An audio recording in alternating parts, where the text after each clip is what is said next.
ఈరోజున దేవుడు మన మధ్యలో ఆయన సన్నిధి, ఆయన ప్రసన్నతతో మన మధ్యలో పనిచేస్తూ ఉన్నాడు. ఆమేన్. ఈరోజున దేవుడు మన ప్రతి అక్కర్లు ఎరిగినవాడు. హల్లెలూయా, హల్లెలూయా. ఇక్కడున్న వారి ప్రతి హృదయ వాంఛ దేవుడు బాగా ఎరిగినవాడు. హల్లెలూయా, హల్లెలూయా. ఎవరి అవసరత వచ్చారో నిజంగా మాకు తెలియకపోవచ్చు, కానీ నిజంగా మిమ్మల్ని బాగా ఎరిగినవాడు ఆయన. హల్లెలూయా.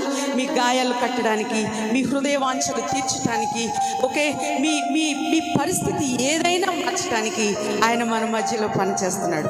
దేవుని గురించి మనం అనుమానించాల్సిన అవసరం లేదు. ఆమేన్, ఆమేన్. దేవుని గురించి మనము అనుమానించిన అవసరం లేదు. ఎందుకు అంటే ఆయన సృష్టికర్త అయిన దేవుడు. హల్లెలూయా. ఆయన చెప్పాడు, నేను ఉన్నవాడను, నేను అనువాడనై ఉన్నానని. ఆమేన్. ఆయన ఏది చెప్పాడో అది చేసే దేవుడై ఉన్నాడు. ఆయన ఉన్నవాడను అని చెప్పాడు. ఆమేన్. ఎప్పుడు ఉన్నాడంటే ఆయన ఆది అంతమై ఉన్నాడు, ఆల్ఫా ఒమేగా అయి ఉన్నాడు. హల్లెలూయా, హల్లెలూయా.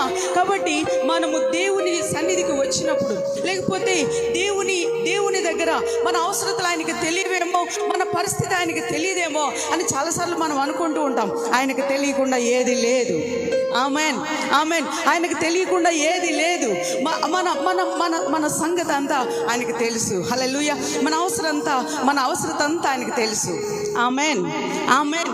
ఈరోజున ఆ యొక్క మన మన మన మన పరిస్థితుల్లో ఆయన మనకు సహాయము చేయువాడై ఉన్నాడు.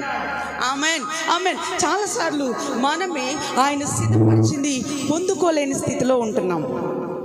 ఆమేన్.